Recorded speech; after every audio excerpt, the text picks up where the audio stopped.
सत्यदेवाय धीमहि तन्नः सर्वप्रचोदयात्। ॐ साईश्वराय विद्महे सत्यदेवाय धीमहि तन्नः सर्वप्रचोदयात्।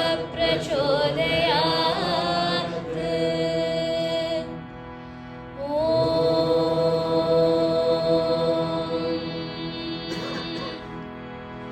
शान्ति शान्ति शान्तिः।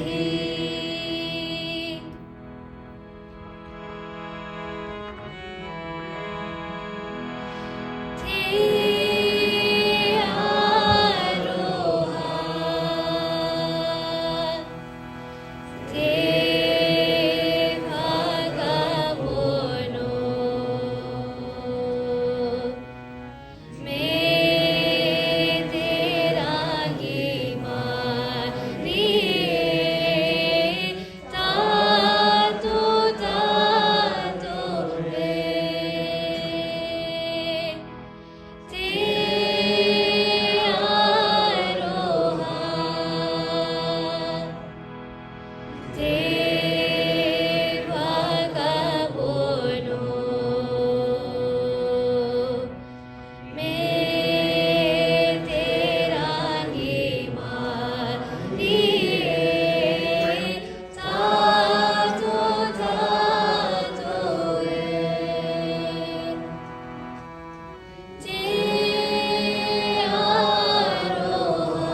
Om Shri Sairam. My humble pranams at the divine lotus feet of our beloved Bhagavan Sri Satya Sai Baba. Loving Sairams to my respected elders, my dear brothers and sisters. Welcome to the Northern Regional Satsang with Brother Prem Anosh, who has flown to New Zealand from Australia recently, all the way from Prashanti Nilayam, the divine abode of our beloved Mother Sai. The young adults were very privileged to have had a special YA session with Brother Prem just prior to this event, which was absolutely incredible. And I'm so sure you're all excited to hear from him. Now, before we get started, let's lighten the mood in the room tonight and become closer with our fellow devotees. I humbly request each of you to turn to your left and right or behind and in front of you and introduce yourself to each other. Spend about 1 to 2 minutes maximum introducing your name, which center you attend of any, and then something that brought you closer to Swami over the last year, or otherwise something you hope to do to bring Swami into your lives every single day. But keep it as brief as possible so we can move on with the rest of tonight's program. All right, before you introduce the rest of your family and your neighbors, I hope you all manage to connect with each other, and I hope this exercise will allow us to bond closely as Swami's children, while we gain some insightful lessons from Brother Prem Anosh tonight. Now, I'm certain you're all familiar with Brother Prem, but for those of you who may not know, he is a member of the Sri Satya Sai Media Center in Prashanti Nilayam, and a reputed alumnus of the Sri Satya Sai Institute of Higher Learning. We are very, very privileged to have him here with us today to give us a talk on the theme of pure love. Before I give away too much, I would like to invite Uncle Selvan Naidu, the National President of the Sai Organization of New Zealand, to give us his welcome address and to speak a bit more about Brother Prem Anosh. Sairam.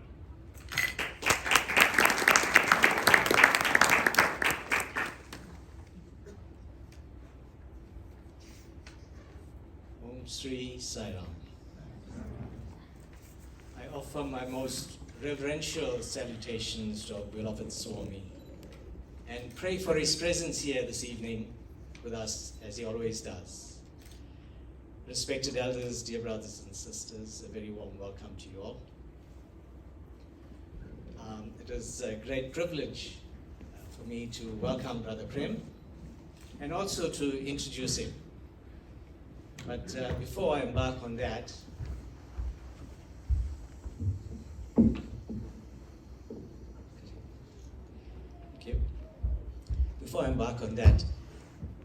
some of you may be aware that he was scheduled to speak in Christchurch, in Wellington, and in Auckland. But for some reason, we got a call about just over 2 weeks ago to say that he's not coming to New Zealand at all. So what do you do then? You just surrender to Swami, as you normally do. So we are extremely grateful to Swami that he is here today and to bless our shows and grace us with his presence. Now, I'm not going to erode too much into his time. He came in last night. He's going to spend about 2 hours with us today, this evening, and he flies out again tomorrow morning. So I'll keep the introduction very, very brief. Brother Prem hails from Chennai in South India. He joined the Sri Satya Sai Institute of Higher Learning in Whitefield in 1999, where he enrolled for the Bachelor of Science with chemistry as his majors. He completed his bachelor's degree and then moved on to do his master's degree at Prashanti Nilayam campus. And after graduating, he continued to stay on at Prashanti Nilayam, and then he joined the Radio Sai, which is now known as the Sri Satya Sai Media Center. He is at the moment holding a role as a senior technical officer working on content development, and as part of his role, he does lots of research on Swami's teachings. As we know, he does host a lot of the shows at Prashanti. Some of the more popular ones were the answering booth.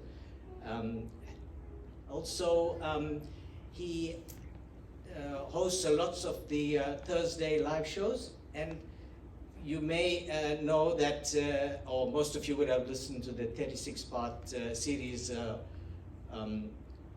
which is Satya to Sai. So that was also very, very popular. Brothers and sisters, without any further ado, I will call Brother Prem to entertain us. And he's here solely for your benefit, so please ask any questions if you would like to at the end of the program. And sit back and enjoy. Jai Sai Ram.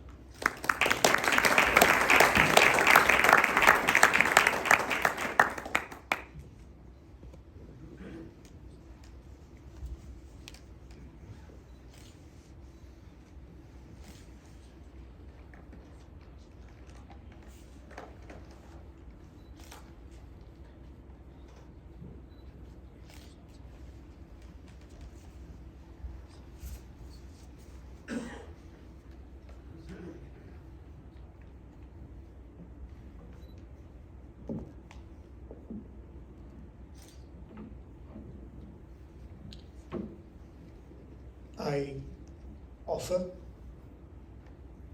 my most loving pranams at Swami's Lotus feet. I pray to Swami that he gives us all the understanding, that it is Swami who speaks, and it is Swami who listens through each one of us.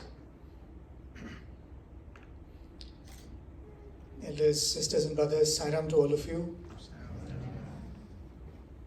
My gratitude to Swami for giving me this opportunity to be with all of you and share a few of my thoughts on this occasion. And it was said that I'm here solely for your benefit. I would like to differ. I am here for my benefit. Doing Swami's work is the greatest blessing that he has given individuals like myself. And in the process, if any of you benefit, don't blame me. Thanks, Swami.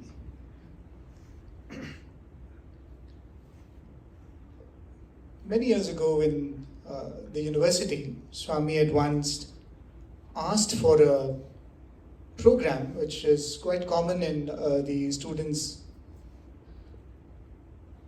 among the students, which is referred to as the Kavi Sammelon. That's how we would refer to that event as. It's called the Kavi Sammelon, where students who speak different languages would compose poetry in their own language, in their own mother tongues, and they would present that in front of Swami, sometimes as a recitation, sometimes as a song. And it was something that would give a lot of delight to Swami. In fact, before I come to that actual episode, there was this professor of ours who once witnessed a Kavi Sammelon, a confluence of poets in Prashantinilayam, or in Vrindavan if I'm not wrong, where poets from different parts of the state of Andhra Pradesh had congregated, and they were all singing poems in praise of Swami. And one poet outdoing the other. And each one of them were really good, because these were all scholars who had mastered the language. This professor who was sitting in the audience was enthralled. He said this is how Swami is to be praised. This is how he should be spoken about. And he was thrilled, and he had goosebumps, and he had tears flowing through his eyes. But when he looked at Swami, who was sitting there, Swami didn't look too pleased. So he made a notice of this, and then a day or so later, when he had the opportunity to speak to Swami, he actually asked Swami this. Swami, the other day when the poets were praising you and were singing and rendering these beautiful poetry, why is it that Swami didn't look too pleased? Why is it that not only was Swami not pleased, but in fact Swami was sometimes having a smile of indignation? Why is it that Swami did not enjoy? Because we enjoyed it so much. And then Swami told, look, these are poets, men of language. If you ask them to praise you, they will praise very well. If you ask them to write poetry about anyone, they will write very well. Don't you know that art doesn't touch me? And then Swami contrasted it, and look at my students. In the name of poetry, they will write 4 lines, no rhythm, no rhyme, no grammar. Swami said, but that touches me because it comes from the heart. And so whenever such events would happen, a Kavi Sammelon or a talk or a music program, yes, there could be better people to render it. There could be better singers to offer such songs. But Swami was encouraging the fact that here were youngsters who were able to express their heartfelt love to Swami. So when this Kavi Sammelon happened, there was this one student who rendered a poem in Hindi. And Swami liked it a lot, right? Swami was very thrilled even as it was being rendered, and he was so happy. A couple of days went by, I think maybe even a week or so. The President of India was visiting Prashantanilayam to have Swami's darshan. And it was then Mr. Shankar Dayal Sharma. He was a very good gentleman and again, very, very good speaker in Hindi. So Swami spoke to him, gave him an interview perhaps, and came out and was going up and down the portico looking for someone. Because Swami was looking for this boy who had rendered his poem in Hindi, and Swami wanted him to render it in front of the president. Right? So Swami looked around and found this boy, and Swami said, hey, come here. Do you remember the poem that you rendered a few days back? Come, render it in front of the president. So of course this boy had to re-memorize and try to remember what he had said. And then he started reciting that poem, and you could see the pride on Swami's face, like, oh, here's my student, and how well he has written. At the end of it, towards the end, he writes in that poem, among the many things, he says, "Tu mujhe mukt kar de, o mukti dene wale." Right? "Tu mujhe mukt kar de, mukti dene wale." Liberate me, O ye liberator. Right? That's what it really means. Till then, the Swami, who was smiling and enjoying this poem, suddenly became serious. Swami became very withdrawn and serious, and Swami looked at him and said, "Mukti mangta hai? Are you asking for mukti?" And the boy says, "I thought Swami might grant it right away." The way Swami was staring. Swami said, "Mukti mangta hai?" He said, "What is mukti? What mukti are you asking for?" "You are divine," Swami said. "You are divine. What liberation are you talking about?" And Swami said, "Do you know that you are Ananda Swarupa? You are Ananda Swarupa, and what stupidity it is to say, 'Oh, liberate me.'" Every now and then, I think Swami reminds us that we are not this weak self, this weak body-mind complex that we so easily confuse ourselves to be. Swami reminds us who we really are. This is not to say that we should not pray to Swami for mukti. We will lose a lot of bhajans then, right? The many, many bhajans in which we sing, "Oh Swami, give me liberation, give me oneness, give me merger." But it is not to lose sight of this fact that we already are divine.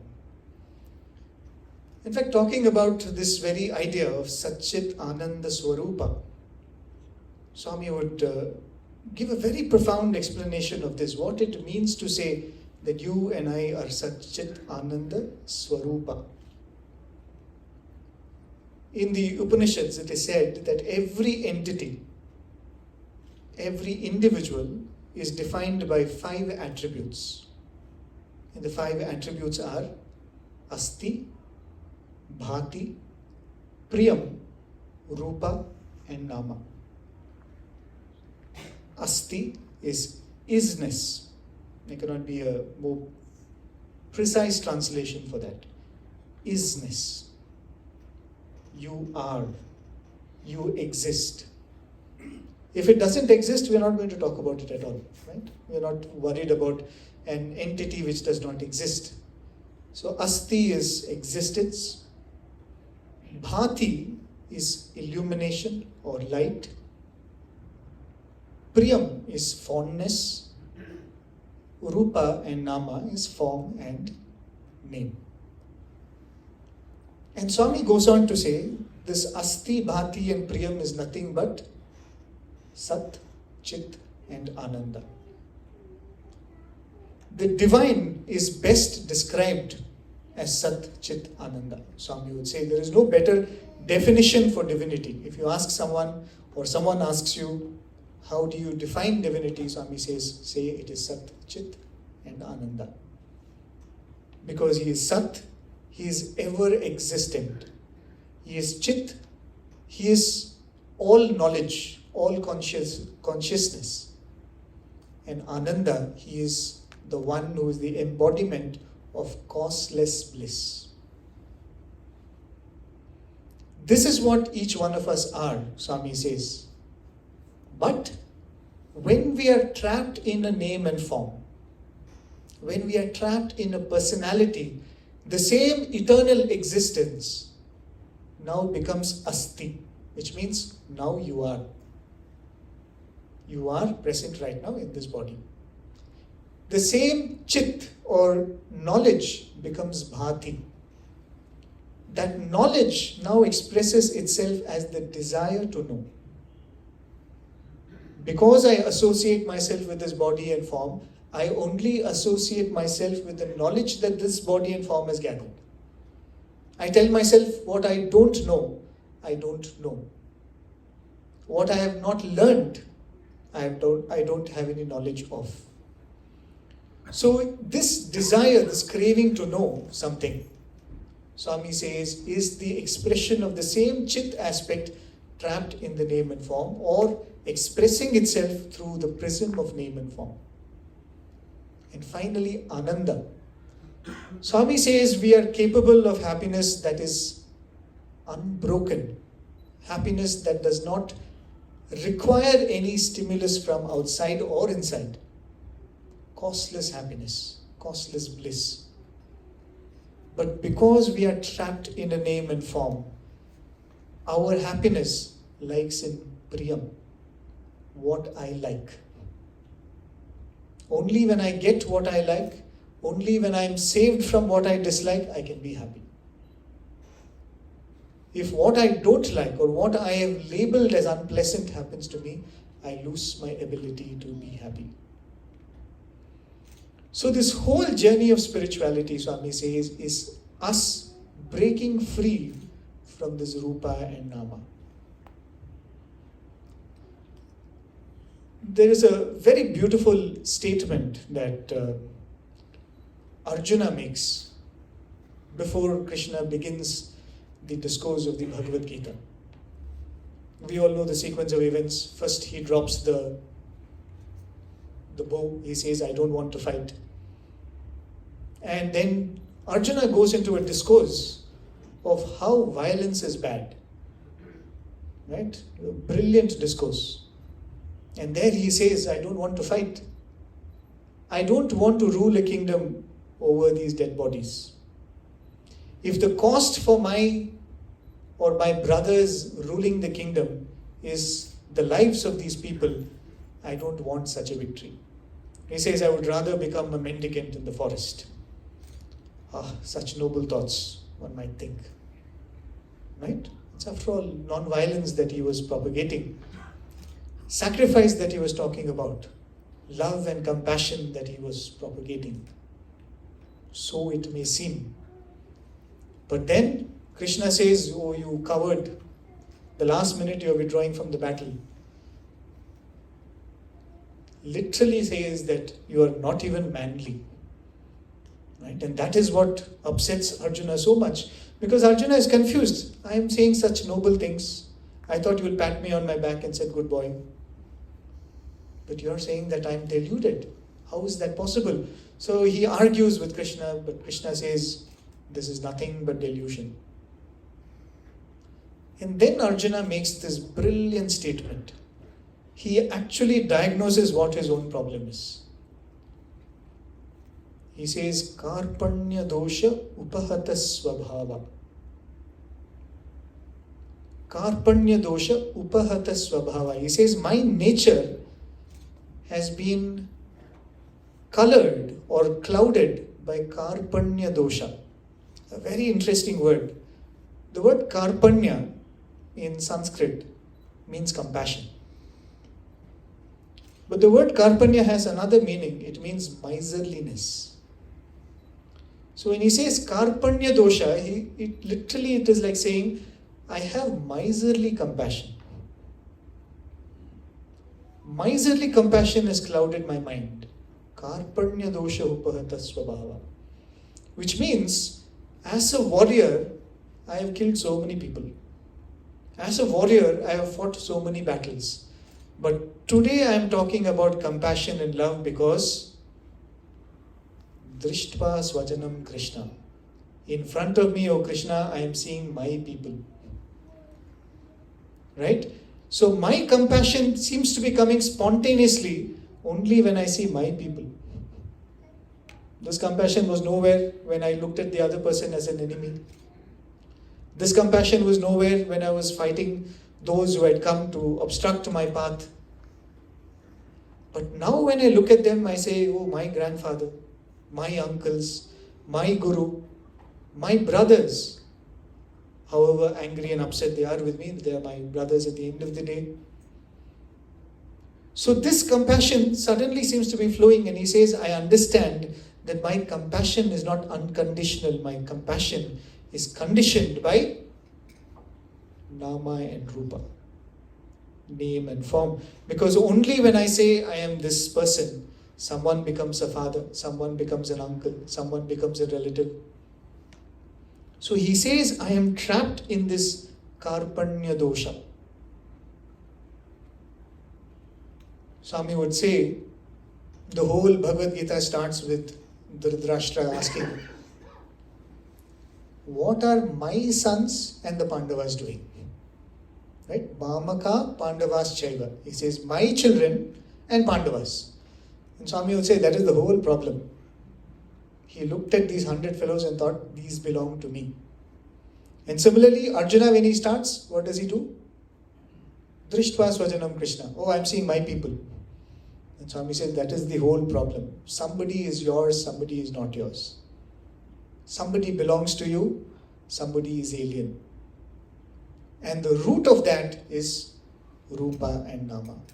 The moment we try to transcend this Rupa and Nama, that Asti, Bhati and Priyam will flower and blossom to become Sat, Chit and Ananda.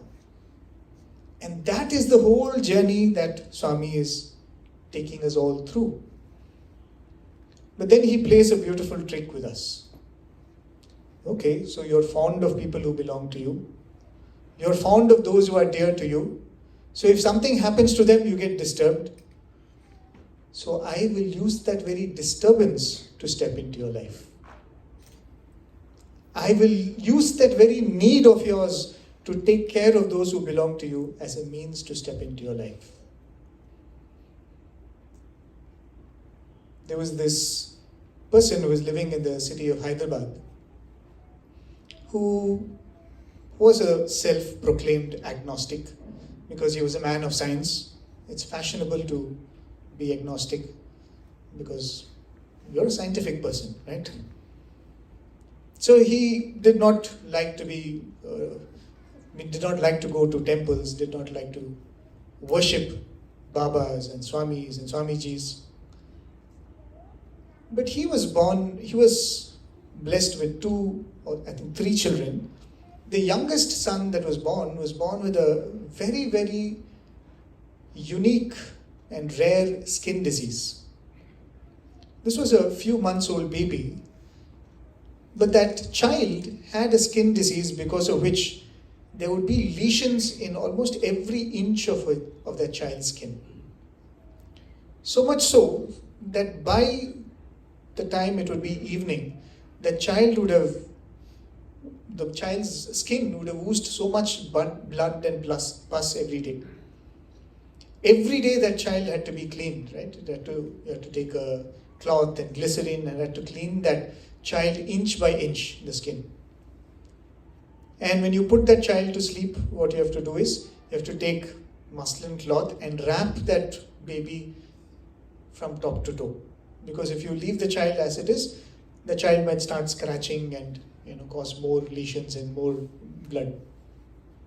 So this was how the child was being treated every day. They were trying all kinds of medicines, nothing was happening, nothing was helping.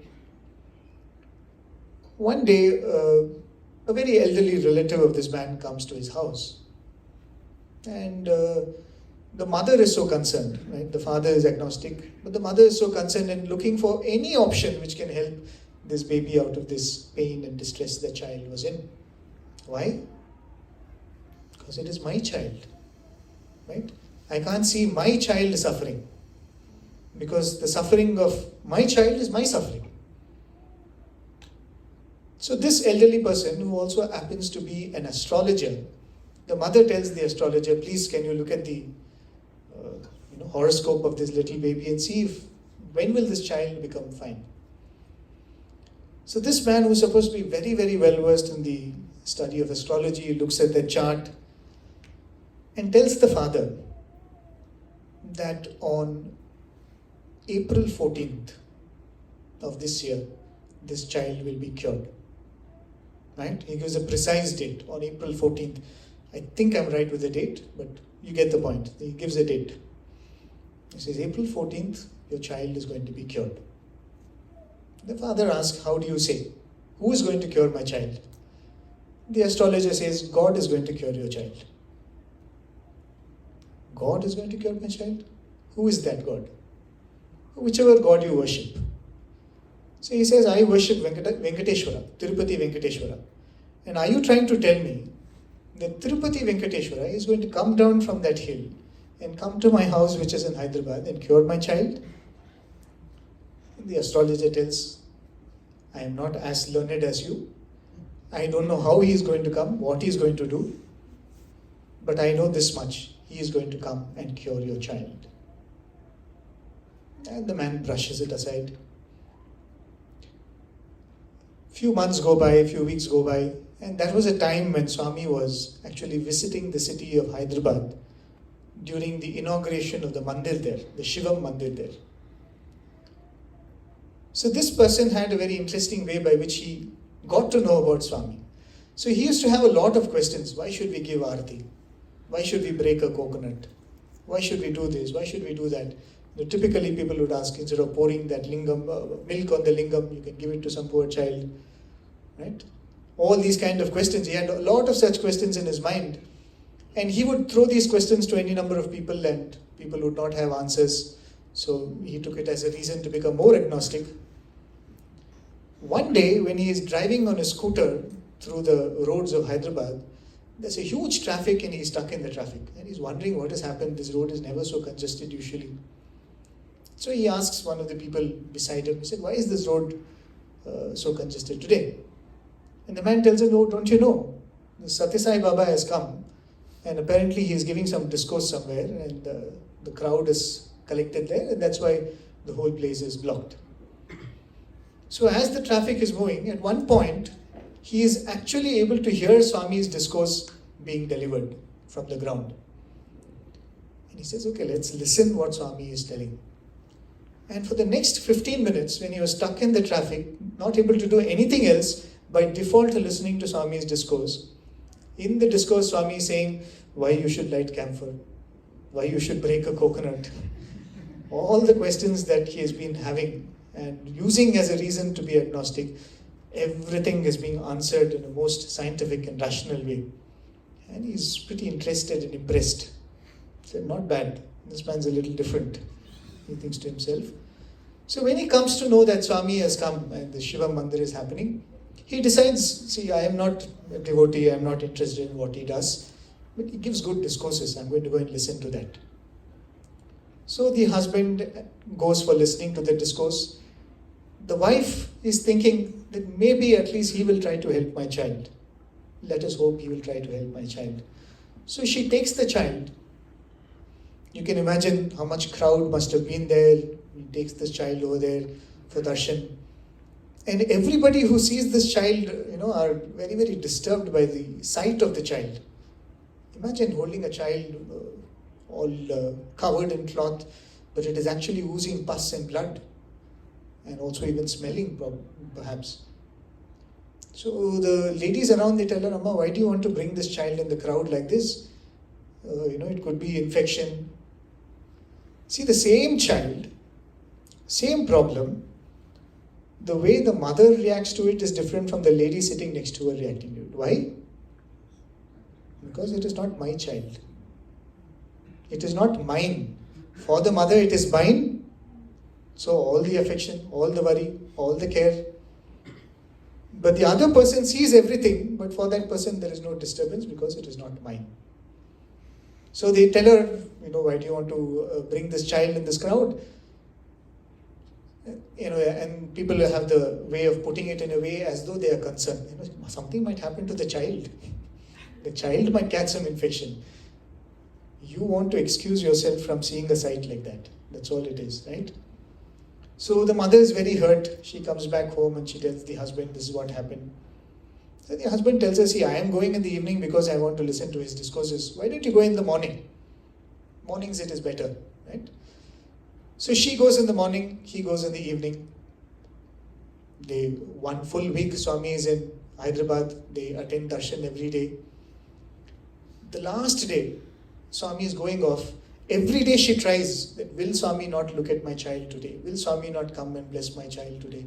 It doesn't happen.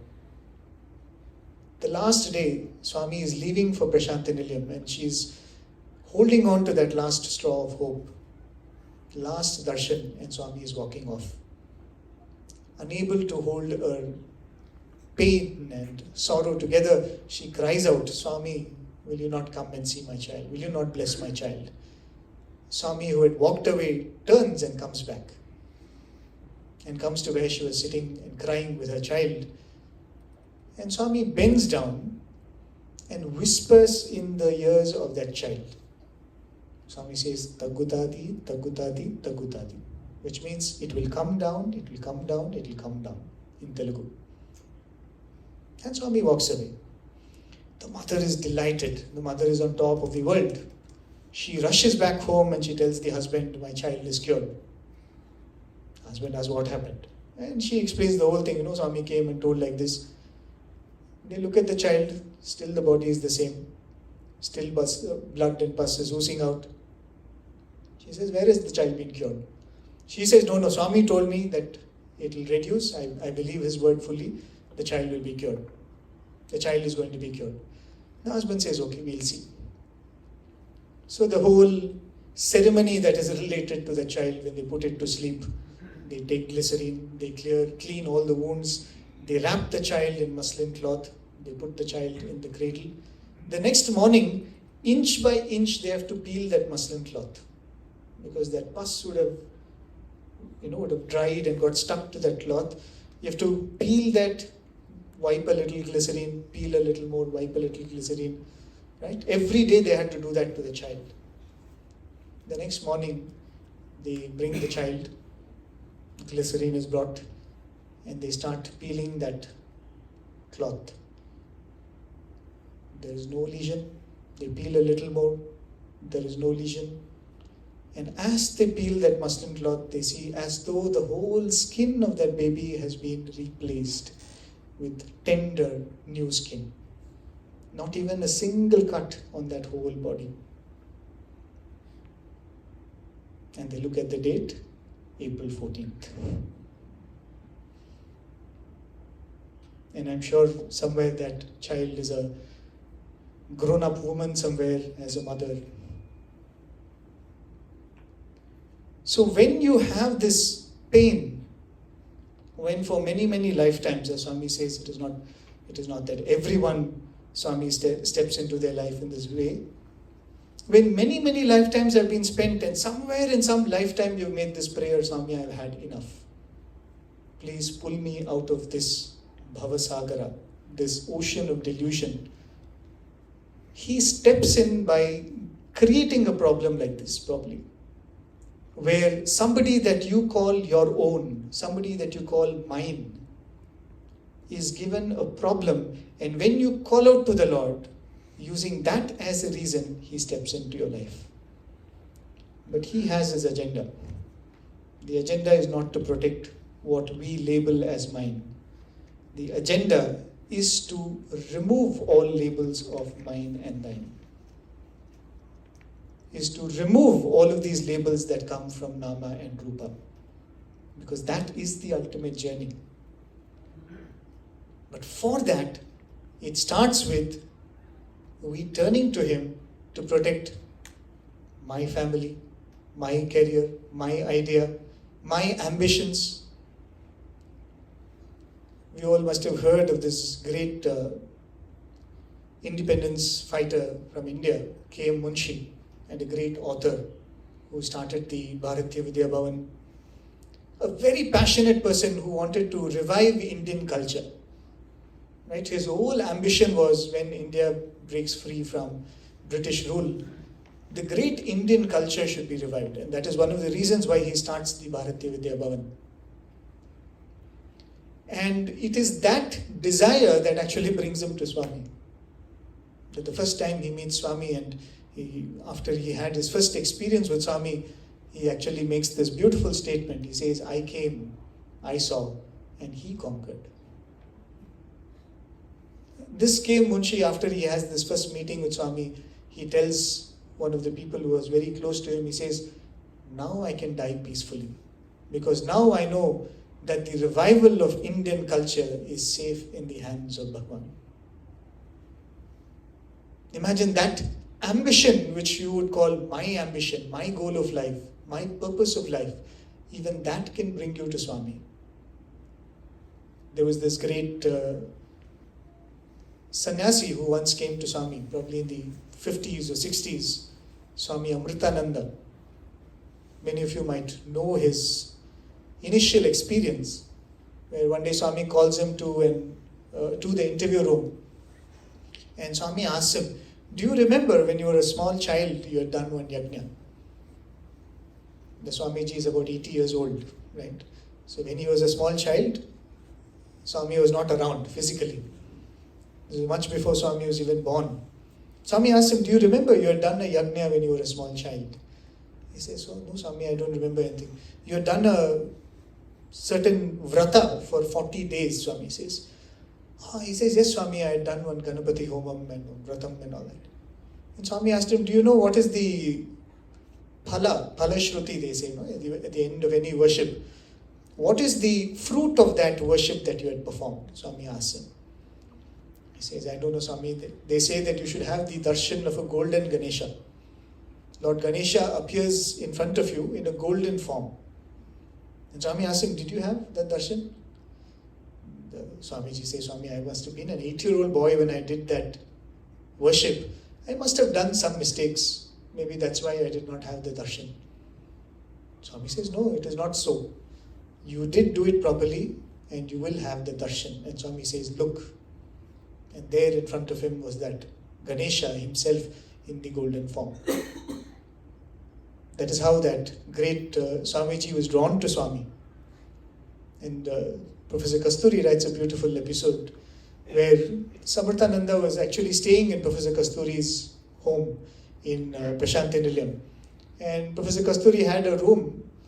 From the room, you can just open the window and you can see Swami's room. Right? So one day, this elderly Swamiji looks at that window and asks Professor Kasturi, hey Kasturi, how much will this window be? He asked. What will be the cost of this window? Professor Kasturi says, Swami, it's an ordinary door. I mean, ordinary wood, not even teak wood or anything. It'll be a few hundred rupees, that's all. Then he says, you fool, this is the most expensive window in the whole world. Can there be a window which you can open and see the Lord himself? Right? He says, I think he uses some term, Kanakana Kidiki or something. It is supposed to be that window in the sanctum of a temple. When you open, you can see the Lord standing there. He says, this is the most precious of windows. So one day, this great Swamiji comes out of the interview room and there is a glow on his face. He's extremely happy. He's extremely, there is an expression of relief, an expression of immense joy on his face. So Professor Kasturi goes to him and asks, what happened? What did Swami tell you in the interview room that you're so delighted? This Swamiji says that Swami asked me that you have collected a lot of money that you wanted to do to revive Vedic tradition. He and a few others, they wanted to, in some way, right? He also actually went and met K.M. Munshi. He had met Vinoba Bhave. And he was trying to gather all of them to, in some way, revive Indian culture and Vedic tradition. Can we start a Veda Patishala? Can we start the re-educating youngsters on the ways of the Vedas and the traditions of Indian culture? And he had tried a lot of things, tried to set up an academy, tried to set up some department in a university and all of that, and nothing seemed to work. So in that interview room, Swami described all of this, all the efforts that he had taken. And Swami looked at him and Swami says, Amritananda, you can now forget all about it because I have come for Veda Poshana and Vidvat Poshana. He says, I have come to revive this Vedic tradition of this great land and to protect those who have given themselves to the study of the Vedas. And when Swami says this man's burden is lifted off his shoulders. He comes out and there is a glow on his face. He says, now I can close my eyes in peace. Because I have handed over my ambition to the Avatar himself. Now I don't have to worry about it.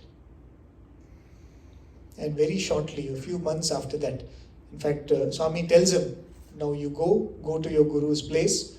Before your final moments, I will come and give you darshan. And that's how he goes away. And very shortly after this interview, he actually passes away.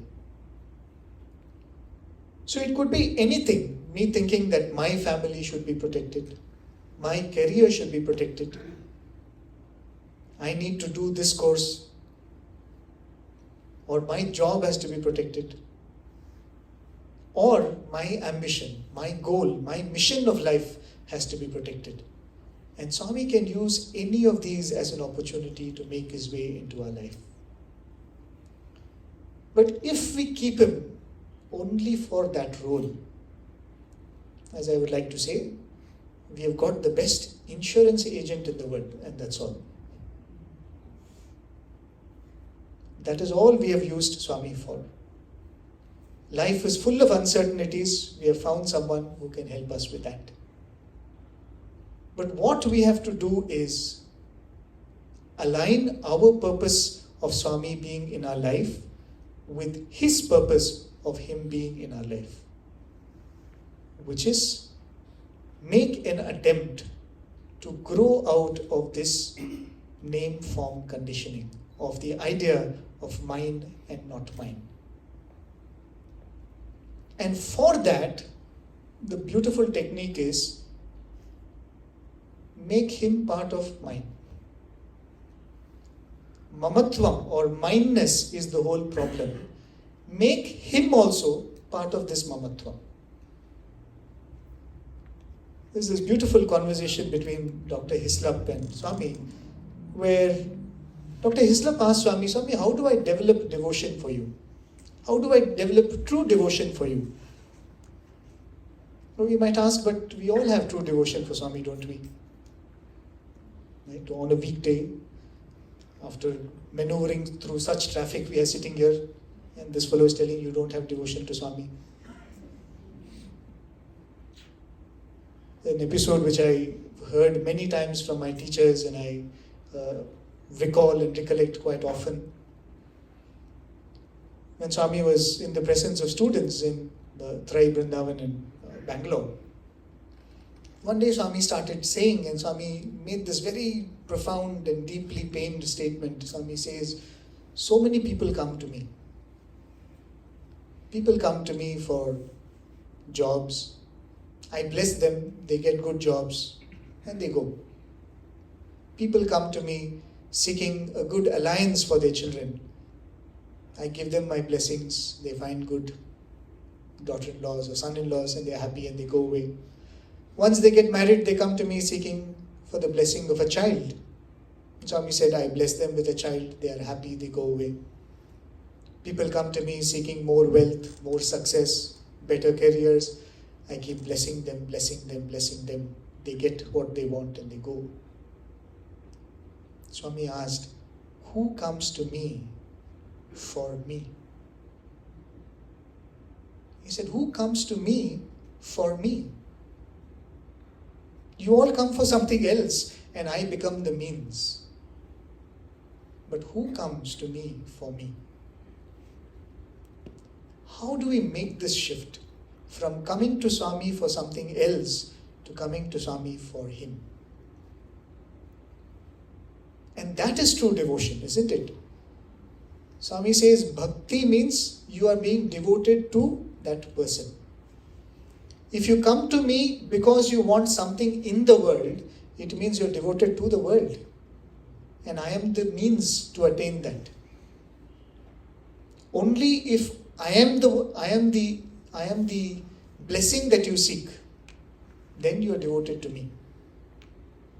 So how do we make this shift to become true devotees? And this was a question Dr. Hislop asked Swami. He said, Swami, how do we develop that love for you? How do we develop this idea that I should have devotion for you? That was a time when he would ask a lot of questions to Swami and Swami would indulge him. And he would always record it in a tape recorder, right? That is what later was transcribed and became the book Conversations with Bhagwan Sri Sathya Sai Baba. One of the most beautiful conversations. It is almost like a book which is an interview. It's a lovely book. Everybody should spend some time reading and contemplating what is there in that. So he would record all of these conversations that he would have with Swami in a small handheld tape recorder. So he would always have that with him, right? Whenever Swami would call him for an interview or Swami will say, come for a drive, the first thing he will do is gather that tape recorder and he will go. So Swami looked at that tape recorder and Swami told him, you know, Hislop, that tape recorder, it must have been on some shelf in the market, in the shopping mall. And you have walked past that particular display or that particular shelf any number of times. But you never felt anything towards that tape recorder. At some point, you went into that shop, you paid some money, and you procured that tape recorder. Now, it has become my tape recorder. Right? He says, now it is my tape recorder. Now, when you get up, you carefully take it and put it in your pocket. When you're packing your luggage, you carefully put it inside your clothes so that it doesn't break. Swami calls you to get into the car. The first thing is carefully pick up the tape recorder. That which meant nothing to you at one point now means so much to you. Why? Because now you have the idea that this is mine. That mamatvam has become the cause for love. And if you all know, in Sanskrit or in other Indian languages, the other word for love that we use is mamata. That emotion that is born out of mamatvam is mamata, love. This is mine. So and so is mine. He belongs to me. She belongs to me. So Swami said, if you want to have love for Swami, if you want to develop the true devotion for Swami, then you have to start saying, this is my Swami. Right? That feeling of mamatvam now should turn towards Swami. In other words, Swami, I have come to you with all this mamatvam, with all this mindness. The next step is, Swami, I should put you also in this mindness. See, if somebody belongs to me, that person's likes and dislikes also matters to me. Isn't it? What that person likes and what that person wants, that will also be factored into what I like and what I don't like. That is what happens in every relationship, isn't it? So now when I make Swami also part of that mamatva, mindness, this is my Swami, it automatically comes to the point where I ask myself, what does my Swami like? If my Swami doesn't like something, will I still go around doing it? Right? So to protect his likes and dislikes, however it might be an illusion, to protect his likes and dislikes becomes part of my life's endeavor. There was this devotee who was narrating this very, very beautiful, not a beautiful, but very profound episode. We all have heard Swami telling any number of times, I don't like people drinking, I don't like people smoking, right? Oftentimes you've heard this from Swami. The three things that Swami would say every Sai devotee must give up is drinking, smoking and giving up non-vegetarian food. Imagine, Krishna gave 700 shlokas to follow.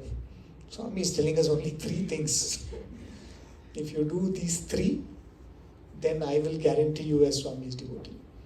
Right? When Arjuna said, this is my problem, karpanya dosha upahata swabhava. He says, then he turns to God and then he turns to Krishna and says, Sishyasteham, consider me as your Sishya, consider me as your disciple. Tvam prapanna. He says, I surrender to you. When he says, I will do whatever you tell me, I surrender to you, take me as your disciple, 17 chapters after that. 16 chapters, right? Swami is giving us only 3 instructions. So this devotee was telling that not only were these Swami's instructions, one day it so happened, he saw that Swami came out of the interview room and he was coughing and choking. And Swami was looking visibly sick. So this person went up to Swami and said, Swami, what happened? Are you not keeping well? And Swami said, no, I called one person for an interview. That person seems to have just had a cigarette smoke and come. And Swami said, I am very allergic to that smell. So whenever I get that smell, I actually become a little sick. I actually start vomiting and I start sometimes even running temperature. It so happened at one point, Swami came out of an interview and Swami was sick for 3 days because that person turned out to be a chain smoker. He had smoked heavily just before that session. And this person had seen Swami actually suffer those 3 days with stomach cramps and vomiting, and Swami could not eat anything. Swami was nauseated, Swami was coughing and fever. And this person looked at Swami and said, Swami, but why do you even call such people to the interview if you do not like that smell? If you're so allergic to that, why do you call these people? Swami said, but Bangaru, they also have to be transformed. Right? If even I don't transform them, then who will transform them? I cannot tell them, I don't like this, so I will not engage with you. Then he said, Swami, but then you will keep suffering like this all your life. Then Swami explained to this devotee. Swami said, see, now you have seen me. You have seen me suffer the reaction to something which I don't like. Swami said, remember, once you come to me and once you say, Swami, I am your devotee, I install myself in your heart. Swami said, this is my word. Every person who comes to me and says, Swami, I submit to you. Swami, I am your devotee. I surrender to you. Swami said, whether those words are true or false or how heartfully it is made, Swami said, I will install myself in your heart. So after that, every time you indulge in something that you know Swami doesn't like, Swami said, picture me suffering like this in your heart. This is the reaction that I am giving in your heart. Swami says, but I will not leave because I do not have that option. Because once I hold on to a devotee, I will not let go. So I do not have the option to leave. Now it is up to you whether you're going to let me suffer like this or not. So when I tell that this is my Swami, I also have to acknowledge that what he likes and what he dislikes is important to me.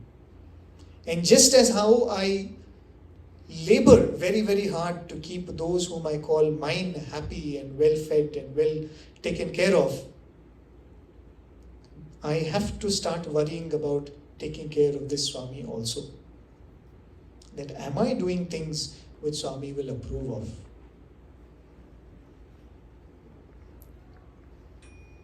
Oftentimes this question would come, there is this confusion that often will come to our mind. Swami would say this, there is nothing like your work and my work. There was once an old student of Swami.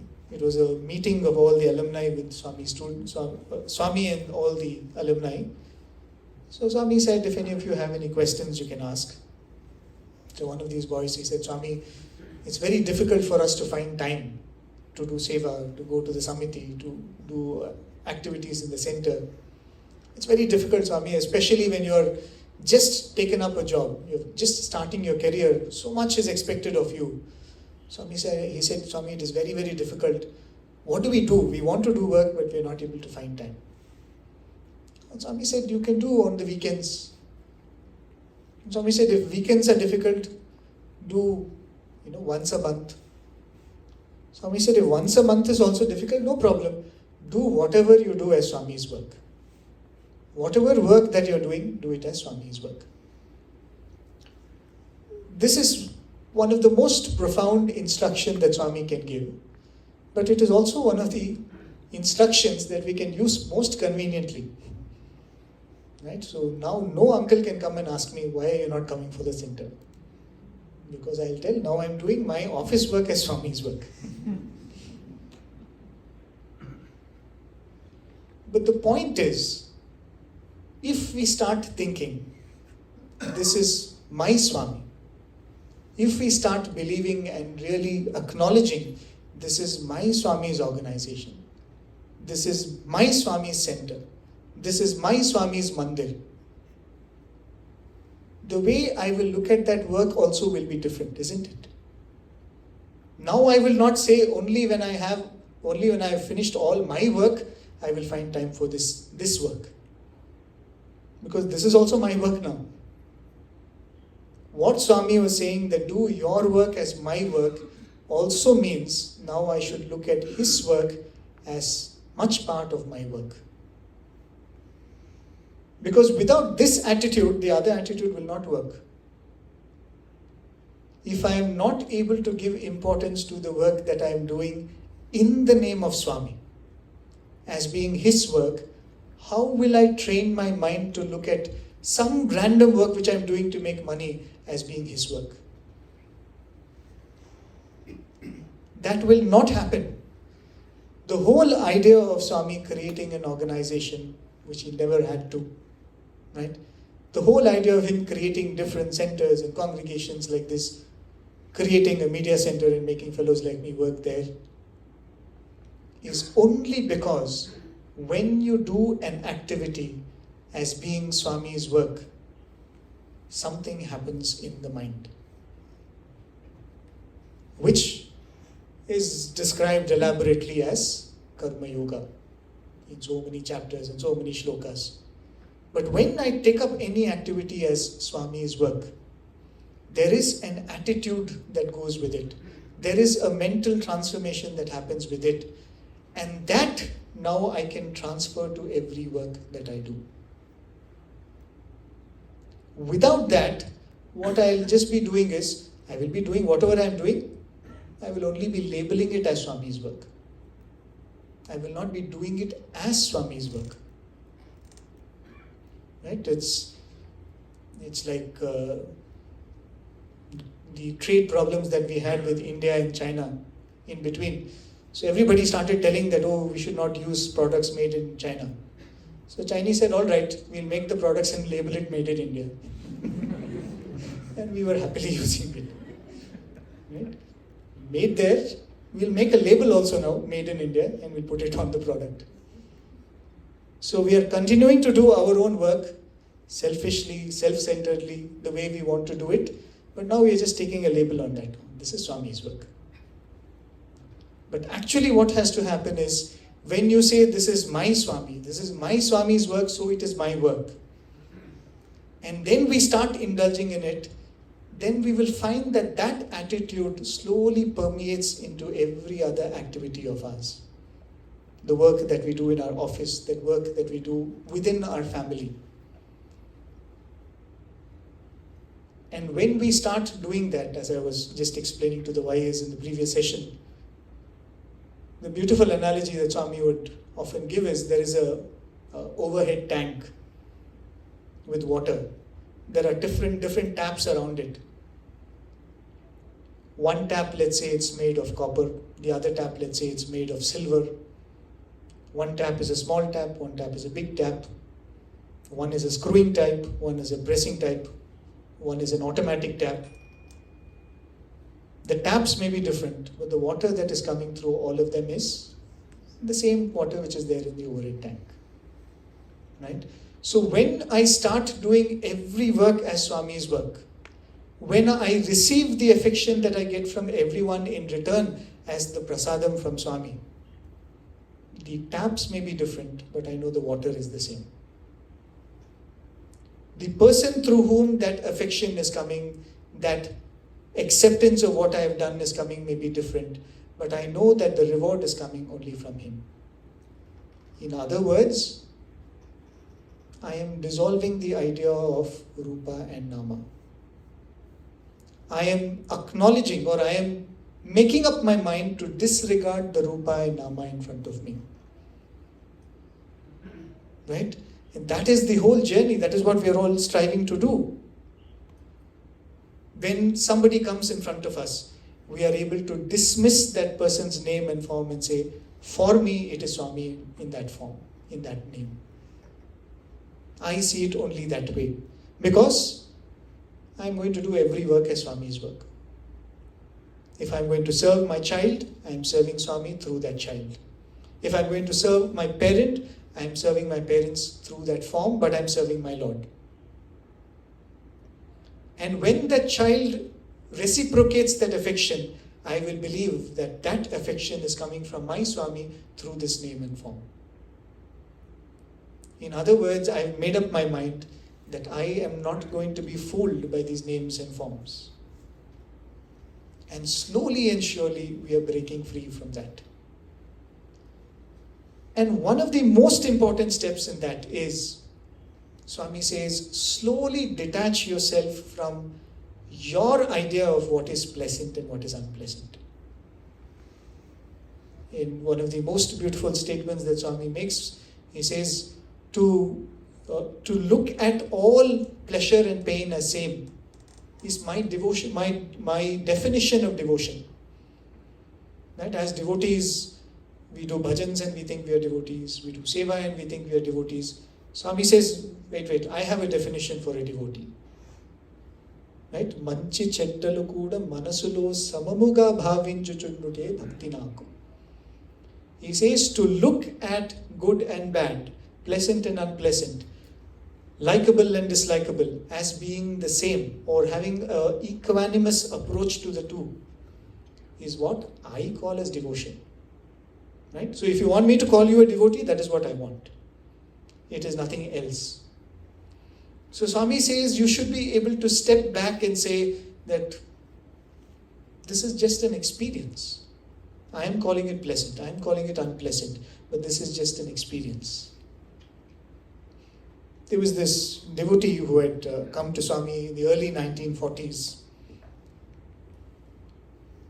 Swami had called all of them. It was the Dashara time, and Swami had taken him to the Chitravati sands.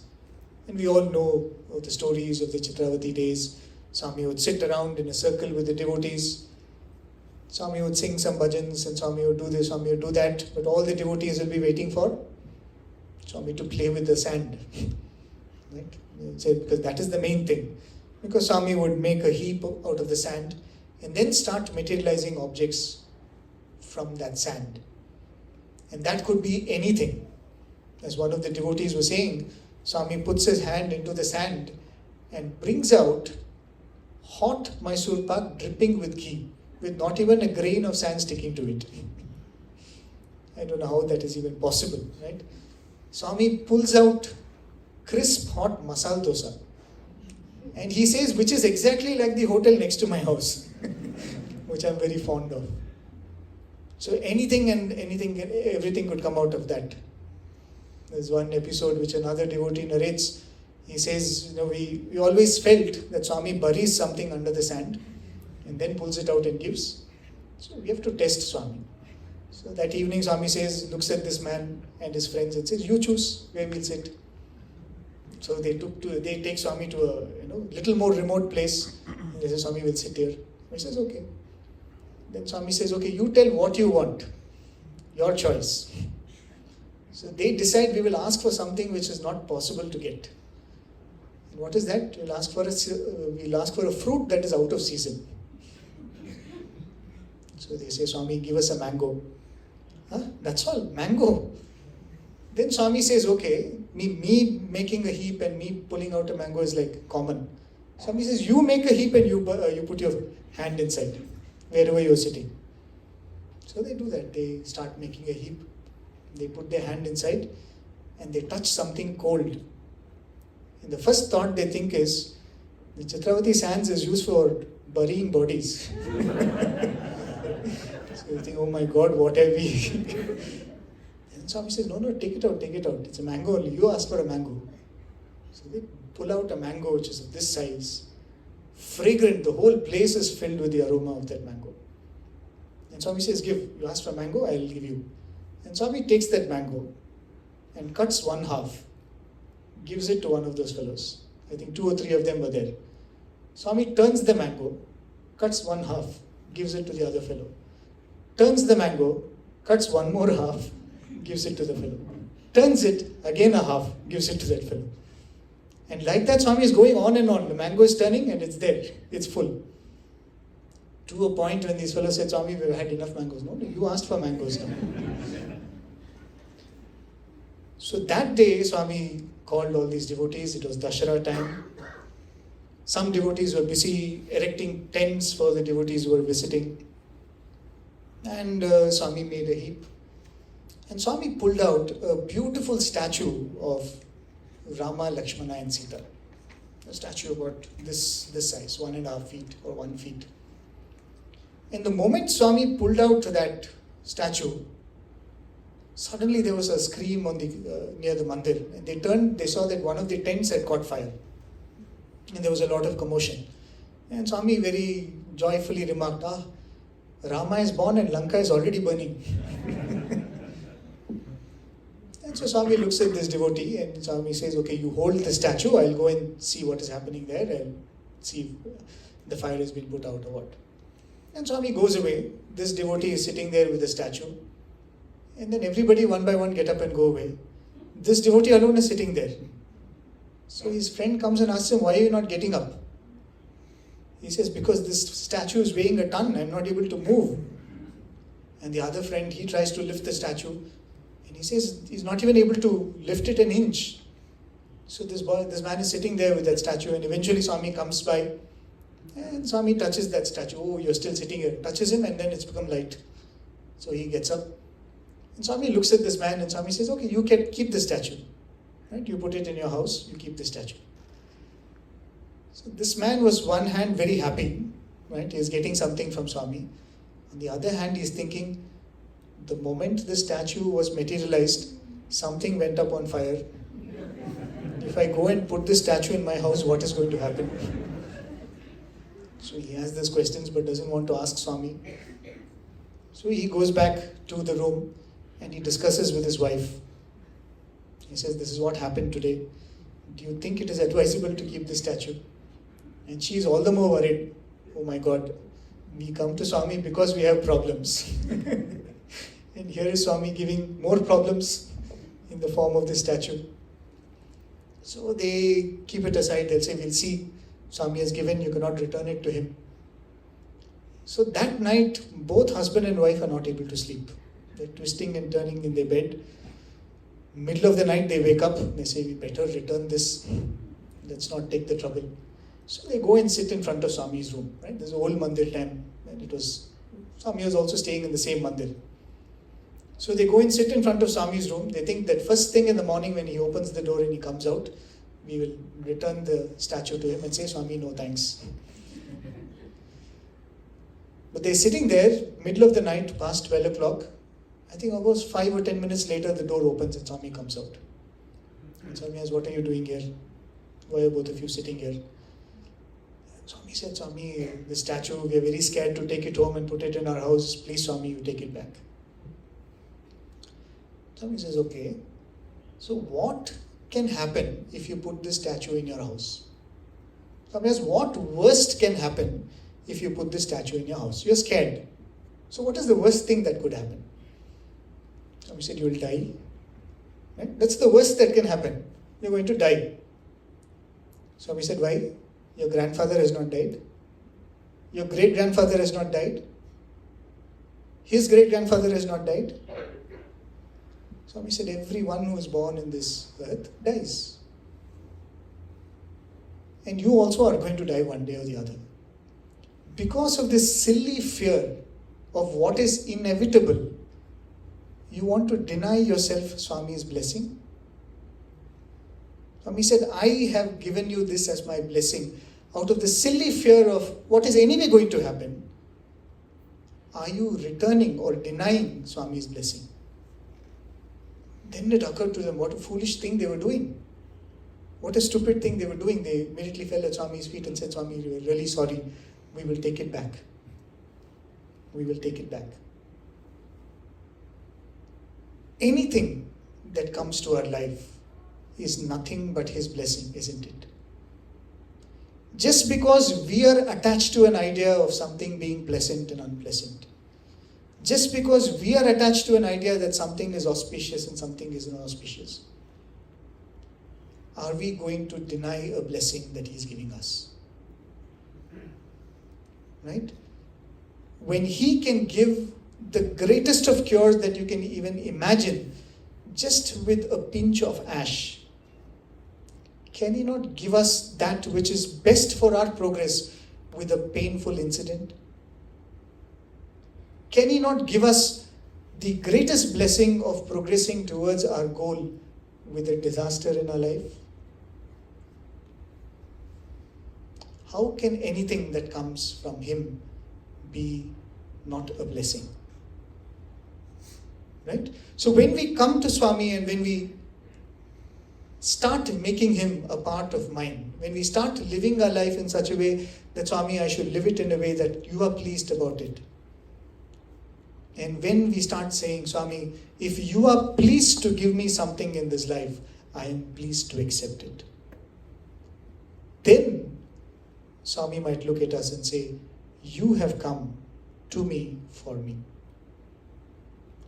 So does that mean that we have to completely give up whatever we have thought, whatever we have desired, whatever we have kept as our ambition in our life? There was this episode which one of my lecturers was narrating once, a senior in Swami's college. When he was a boy going to school, this is much before he joined Swami's college, I think somewhere he heard this term, PhD, right? Anyone who's done a PhD is a very great person. So from his childhood, he always had this fascination. When I grow up, I should do PhD. He probably didn't even know what it means, but he says, I should be a PhD. When I finish my education, I should be a PhD. So then eventually he joined Swami's college, he finished his bachelor's, he finished his master's. There came the point where he had to decide what he's going to do. But he wanted to stay back in Swami's college, he wanted to stay back in Prashantanilayam. So Swami came up to him one day and Swami said, so what do you want to do? He said, Swami, I want to do PhD. Swami looked at him like that and walked away. Almost a year later, again Swami comes to him. What do you want to do? Swami, PhD, Swami. Again Swami doesn't say anything, goes away. And he is thinking in his mind, maybe I have to convince Swami that I really need this. So every time, in the next 3 years, every time Swami would come up to him and Swami will ask, what do you want? He would say, Swami, I want PhD. I want to do PhD. I want to do PhD. And every time he would say that, Swami will turn away and walk. Finally, after 3 years, Swami calls him for an interview. And in that interview, Swami asks him, so what do you want to do? He says, Swami, I want to do what you want me to do. He says, Swami, I will do whatever you tell me to do. I want to do what you want me to do. Atla kaadu Bangaru, you do PhD. Now he says, no, Bangaru, not like that. You do PhD. It is not that what he wanted was not granted to him. Right? It is not that when we come to Swami, we have to give up all our desires and all our ambitions. And that is the sacrifice on which our relationship with Swami can progress and grow. But make him and his wishes and his desires a little more important than our own wishes and desires and ambitions. Just like that student who said, Swami, I will do whatever you tell me to do. Swami says, okay, now I bless you to do what you always wanted to do. But now you will do it as my wish, my will. You will do it as my blessing. So in this incredible journey that Swami is putting all of us through, all that we probably have to do is submit ourselves fully. Swami would give this explanation in many of his discourses, that all the Navavida Bhakti that we speak about, you are doing Shravanam, I am doing Kirtanam, right? Hopefully when you go home you will do Mananam or Smaranam as they say. And we all do Padaseva and Archanam and everything we do. Swami would say all of these activities that you call as worship is only Samanya Bhakti. Right? The word Samanya means ordinary. It is like wayside Bhakti it is. Ordinary Bhakti. But this Samanya Bhakti has the ability to take us to Ananya Bhakti. That one-pointed devotion which will give the ultimate. When Krishna gives the vision of the Vishwarupa to Arjuna, right? The grandest of visions anyone could have. At the end of it, he tells Arjuna, this vision that you got, the gods will not get it. The great sages do not get it. If you be a yogi, you do not get it. You could be a jnani, you will not get it. Only if you have Ananya Bhakti, you get it. Right? He says the greatest of blessing is given to one who has Ananya Bhakti. And that Ananya Bhakti, Swami says, can be attained through Samanya Bhakti. Right? That PhD you can do, but first standard.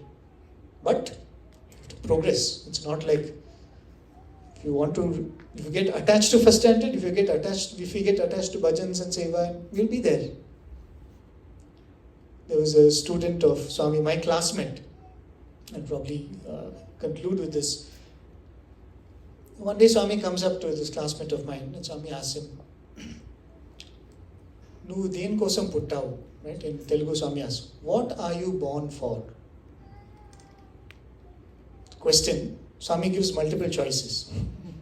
A, Swami didn't say A. Swami said, were you born to take care of your family?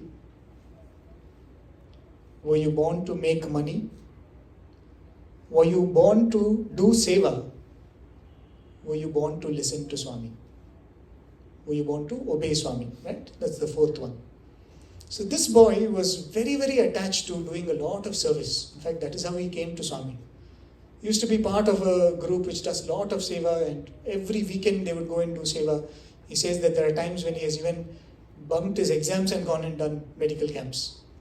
That sort of enormous attachment to social service. So when Swami started giving him these multiple choices, the third choice when Swami said, are you born to do seva? He said, yes, yes, Swami, I am born to do seva. Without even listening to the fourth option. Swami said, hey, listen carefully. Swami again repeated the question. For what are you born? To take care of your family?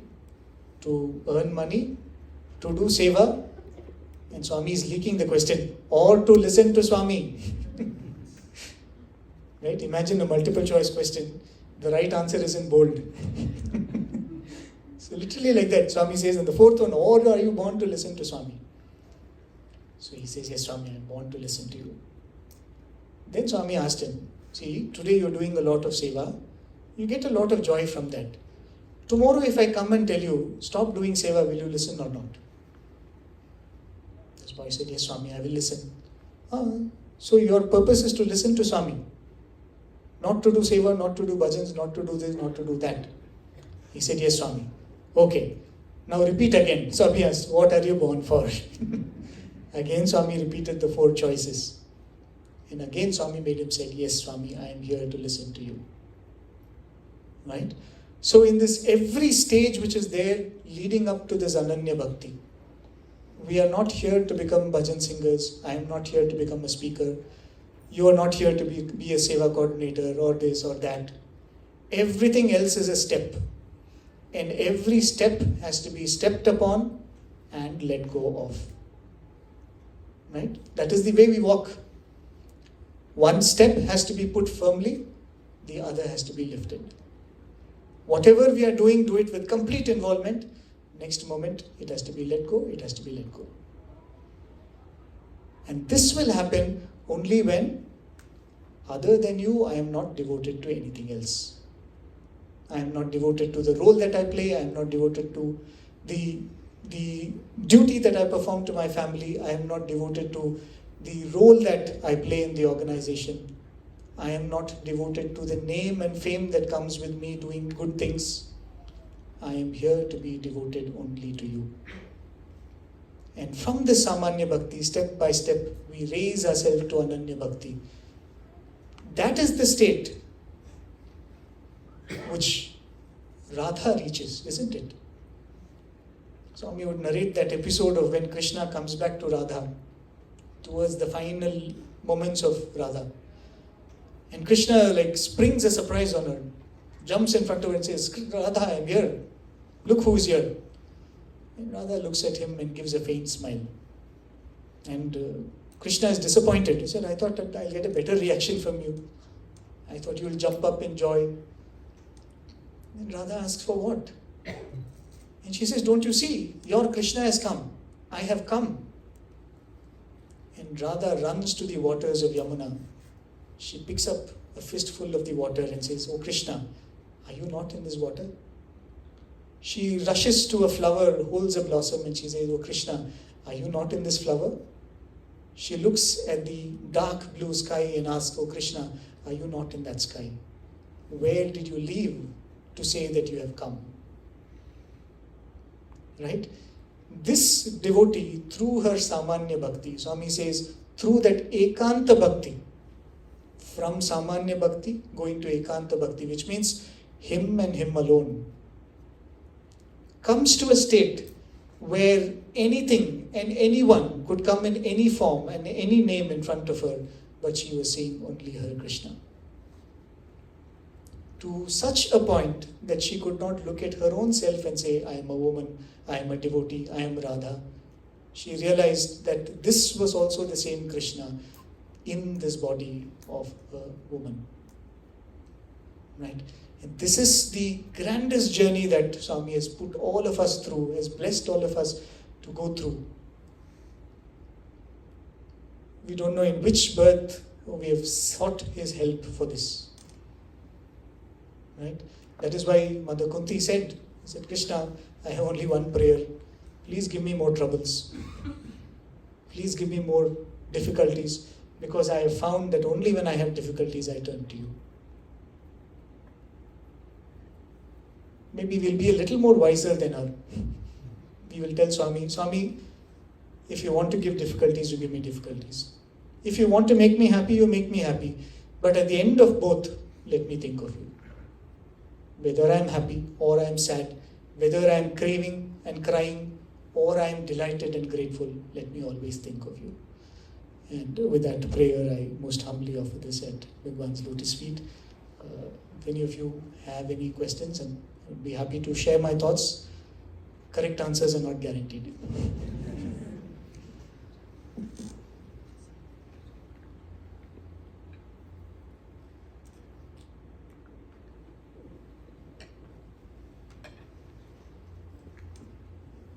Yes.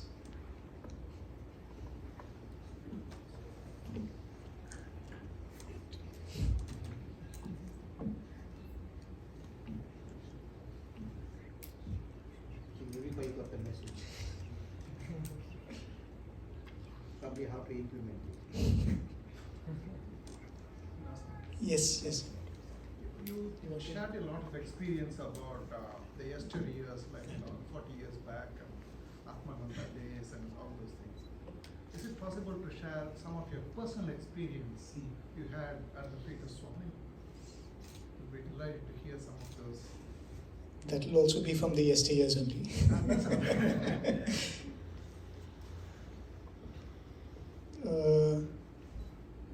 To be honest, if I start sharing my personal experiences, it will not be as interesting as the speech I give.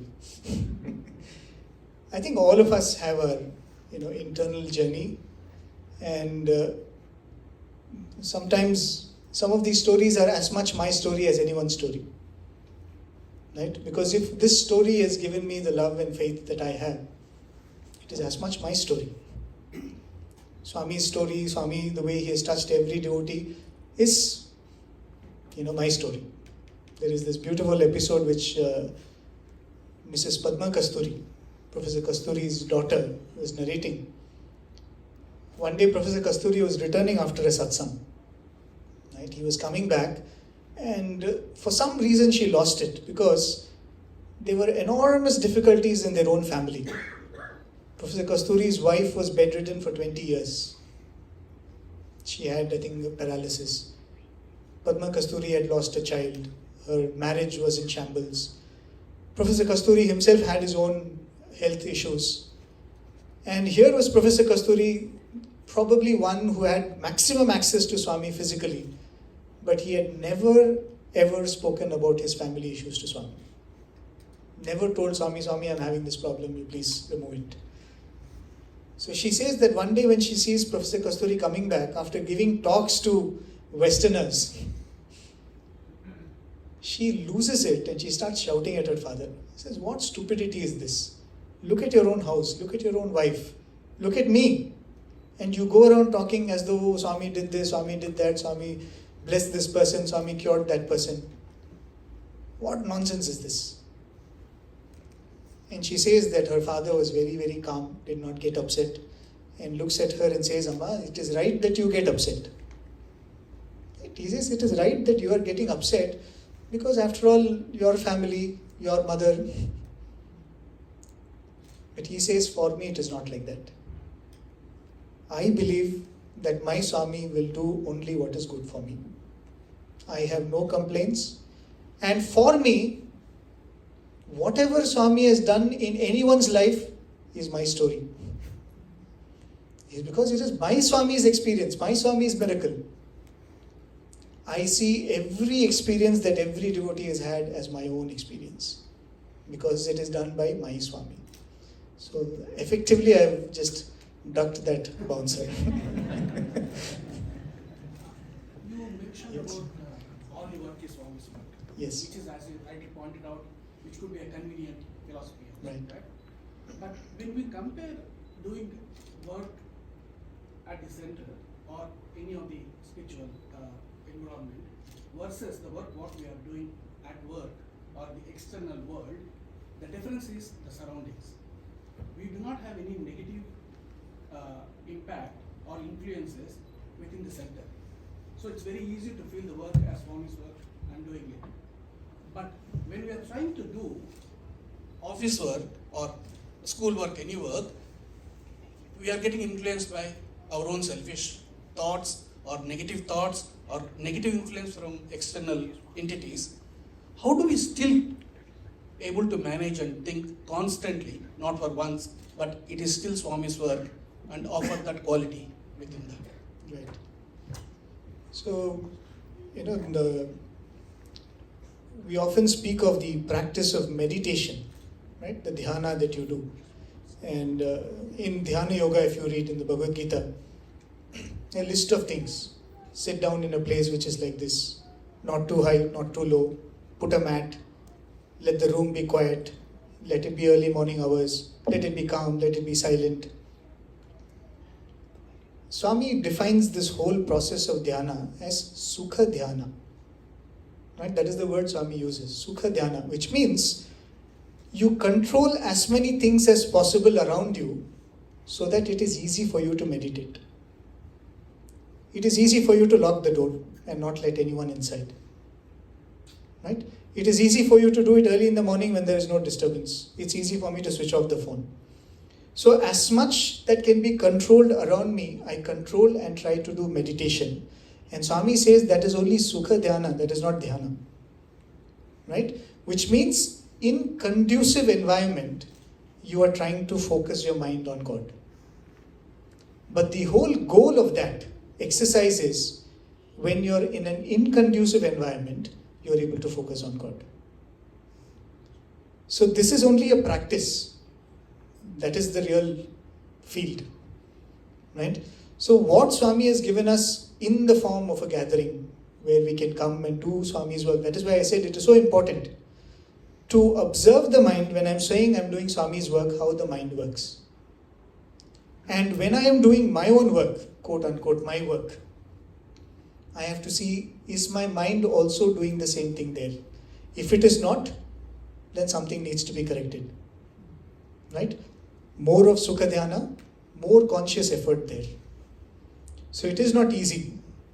But what we are doing, sometimes what happens is we let the percolation happen the other way around. The way we do professional work, we bring it into Swami's work, which is good to a certain extent.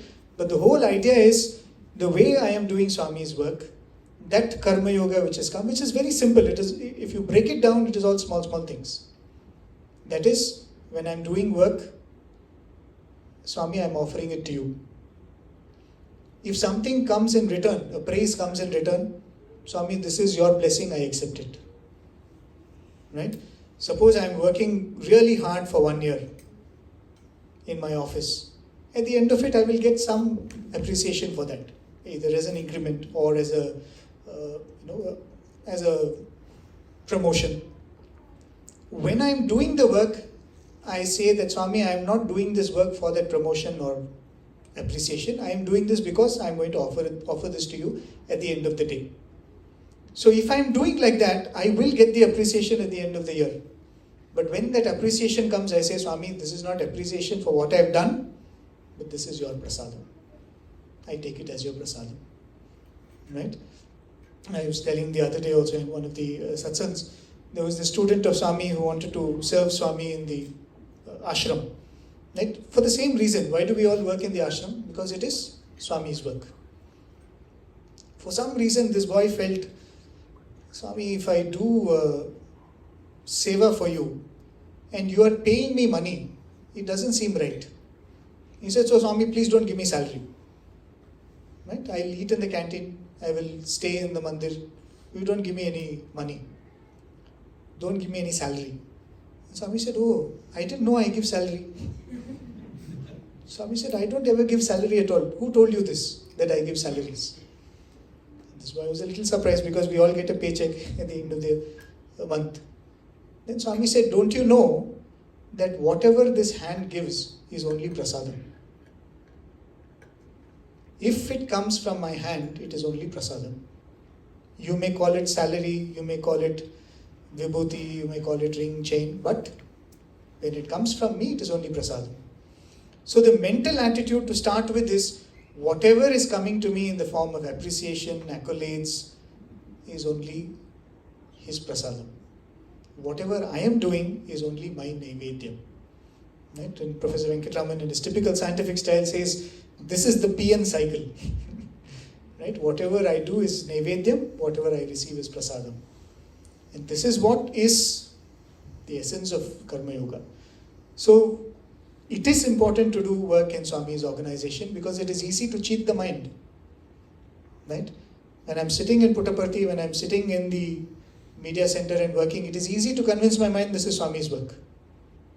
But after having done that, now I should use the same technique in everything else I do and say this is Swami's work, this is Swami's work, right? I don't know if I'm convincing enough. Yes, sister. My question was just regarding, I think the 8th point in Swami's code of conduct. I think he says something along the lines of, that person is your enemy who talks bad about others to you, especially the people you don't like, and so on. So what is your suggestion when dealing with people like this? About gossip, about... Yeah. Don't listen. See, sometimes we put ourselves in situations where we feel that, oh, I'm compelled to listen to it, right? It is not completely wrong. I think it also depends on with what attitude you listen. Sometimes somebody might be going through a negative experience and they might want somebody to just express. But many times what will happen is they will have a negative experience. They will come and express to us. We will carry the negativity. They would have emptied their negativity and they'll carry on with their life. Right? So if you feel your mind is not prepared for that, don't listen at all. If you feel you're mature enough to process that, then you can make yourself available for the other person's consolation. Right? But I think in the youth retreat also I was saying, Swami says the most important thing is silence. That should be our default state. Actually for us now it's the other way around. Our default state is speaking something. Right? If it's silent, we look for someone to speak to. But Swami says our default state should be silence. If we have to speak, we have to speak. So the best thing is, anytime, either you feel compelled to use the words it seems, apparently, I heard, or if that person starts with a it seems, I heard, apparently, then you say, Sairam, please. If you're sure, you tell me. I don't want hearsay. Similarly, when you're speaking also, if we all have that tendency to hear something and immediately want to go and tell it to someone. Just resist that temptation a little bit, I guess. I'm reminding myself when I'm telling you this. Yes. So, my question is in regards to how can we make Swami our Swami, or how can I make Swami my Swami? How have you done it now? Building my personal connection with him. How? For me, it'd be like talking to him or addressing him. But like everyone, I also realize everyone has different experiences. Some are not as fortunate to have had that physical. Some, it's different for everyone. Do you have any tips?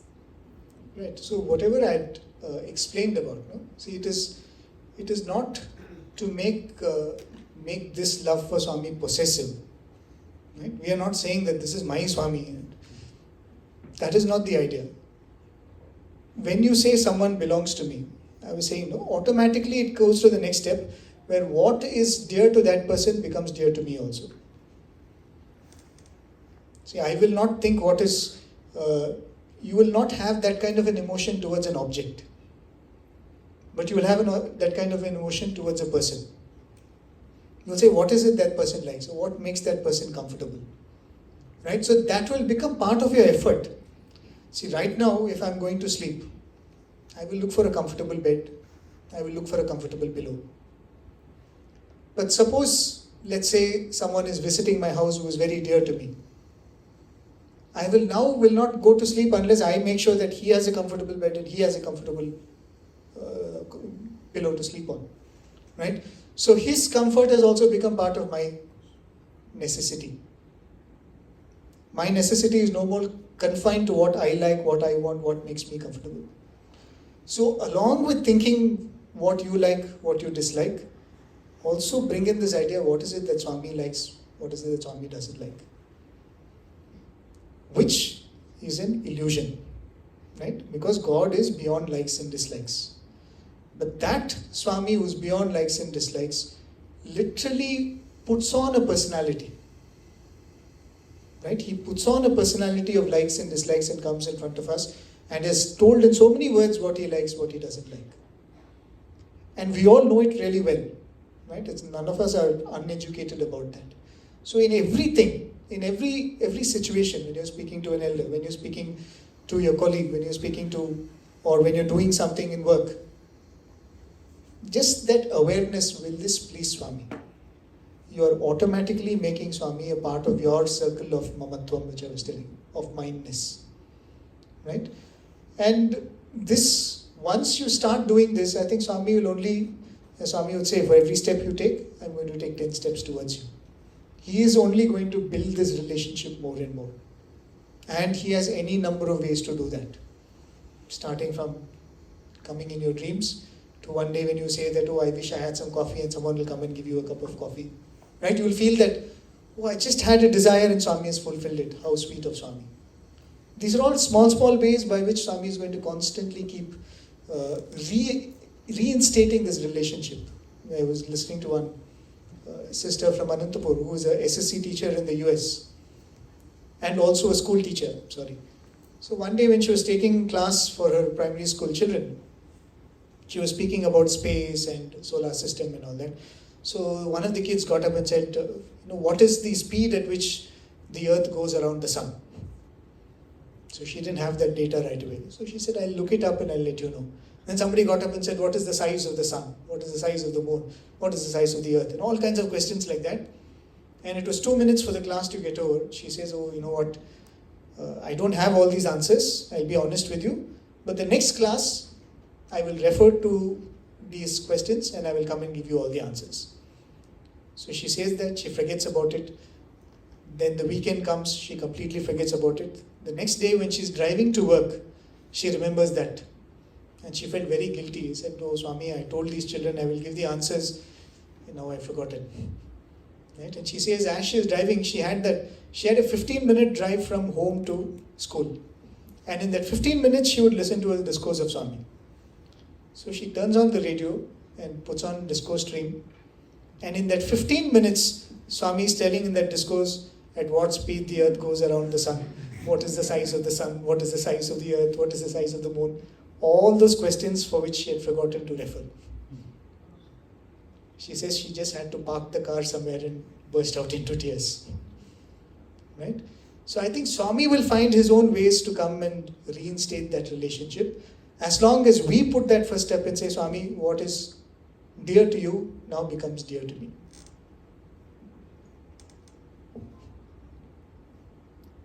Anything else?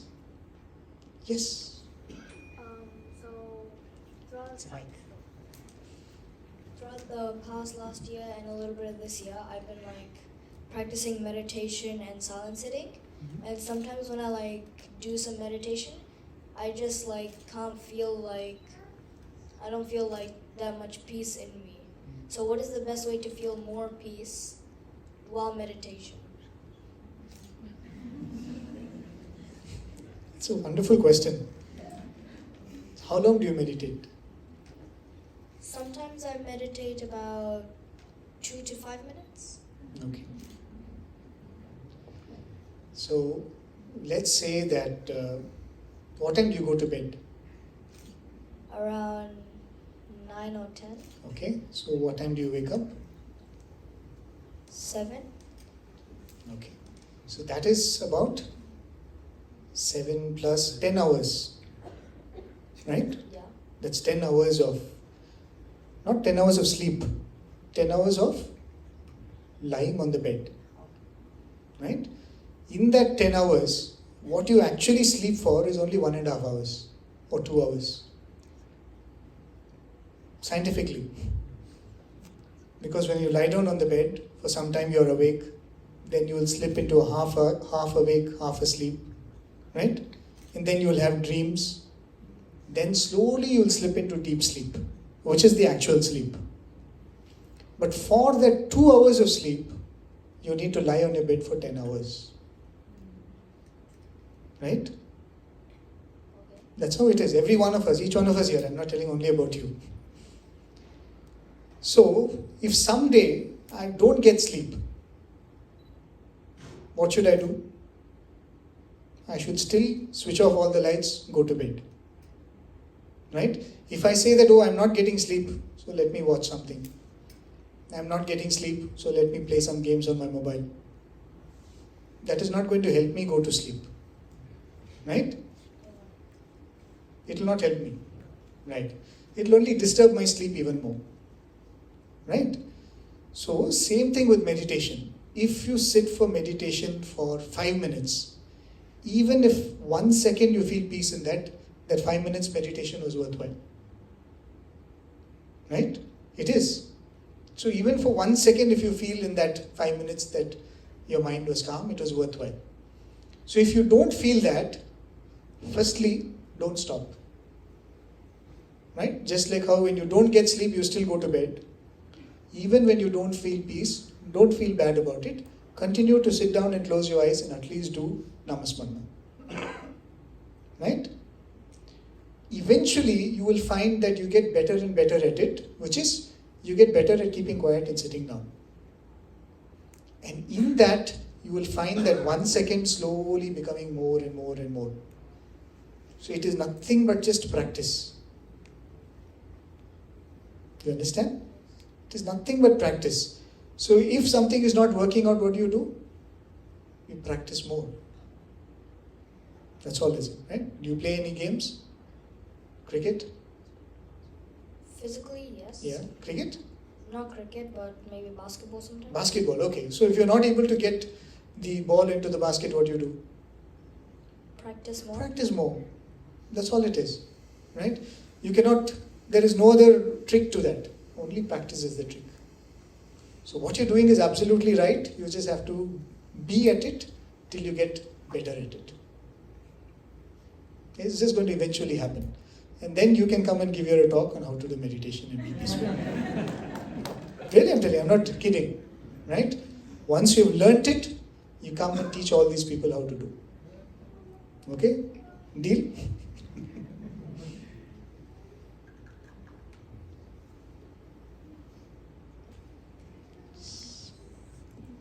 Other questions? Thank you all for your very, very patient listening. Thank you for this opportunity to be here with all of you. And as I was saying in the beginning, I'm not here for any of your benefit. I'm here for my own benefit. For some reason, Swami feels this fellow needs this talking to stay focused on me. This fellow needs this talking to progress on this journey towards me. And that is why Swami has given me this role. And in the process, if this is benefiting any of you, nothing can make me feel more grateful to Swami for that opportunity. I most humbly offer this at Bhagwan's Lotus feet.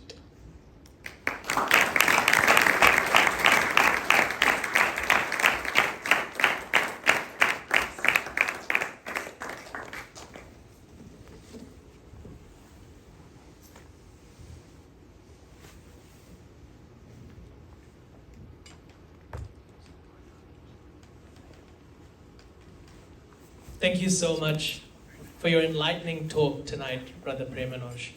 I'm certain all of our spiritual batteries have been recharged, and we are now even more equipped to carry the teachings of our dear Swami through our day-to-day interactions in life and beyond. Before we wrap up tonight, I'd like to call back again our National President, Uncle Selvin, to quickly give Brother Prem Anosh a token of our appreciation.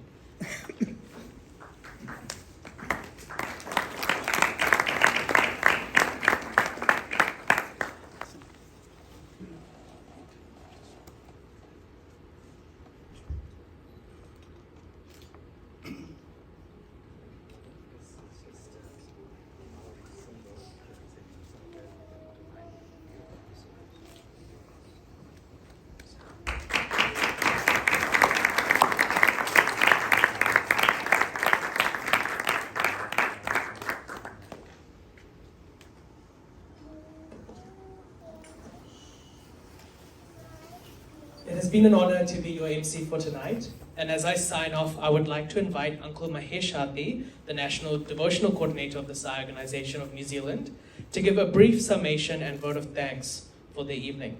Following this, we will conclude with 2 short bhajans and Mangala Arti. Please do stay back and enjoy the Mahaprasadam prepared, and I hope you all drive home safely. Om Sai Ram.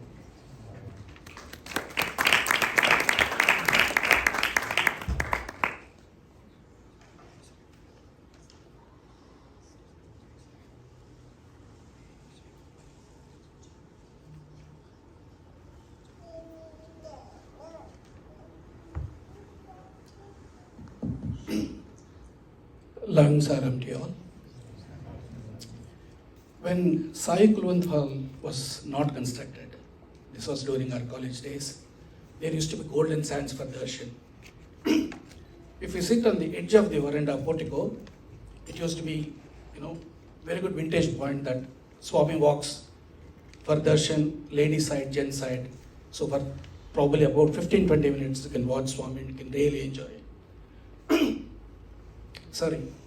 So during one of those darshans, one of the boys was sitting at the edge and he was enjoying darshan. As he saw Swami walking from lady side and coming towards gent side, he saw a twig on Swami's path. Probably Swami would stamp on that. So I was getting worried, Swami will get hurt. Can I go and take it off? If I go and take it off, what if Swami scolds me? What if Warden sir scolds me? What if the Sevadar says no? Maybe somebody else will pick up.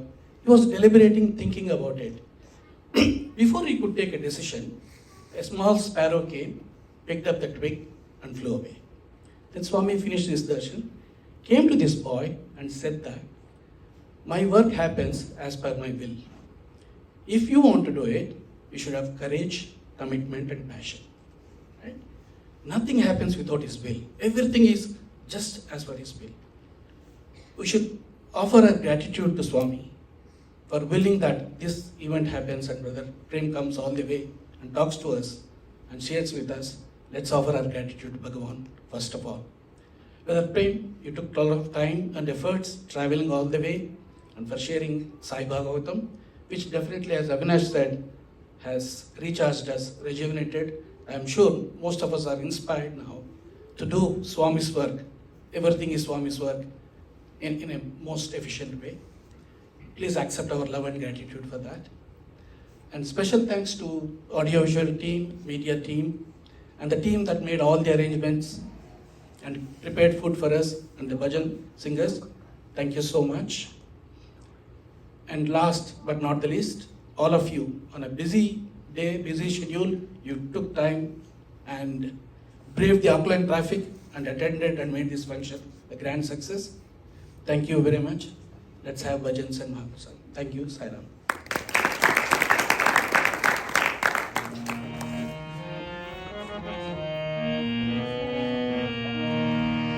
My eyes are forever seeing your form. My ears are forever hearing Sai Ram. My voice is forever singing your glory, my Lord. Sai Nasa, Sai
Sukhino bhavantu samasta lokaः Sukhino bhavantu samasta lokaः Sukhino bhavantu.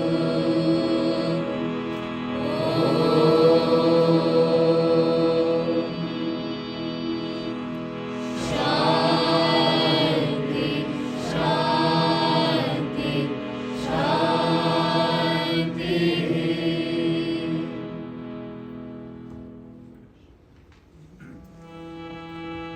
Paramam pavitram Bhava-vibhutim Paramam vichitam Leela-vibhutim Paramatma Ishvara-moksha-pradhanam Bhava-vibhutim idam-ashrayami. Sacred, holy and supreme is Bhava's vibhutim. Pouring forth in brilliant stream is Bhava's vibhutim. So auspicious is its might, it grants liberation. Bhava vibhutim, its power protects thee. Paramam pavitram Bhava vibhutim Paramam vichitram Leela-vibhutim Paramatma Ishvara-moksha-pradhanam Bhava-vibhutim idam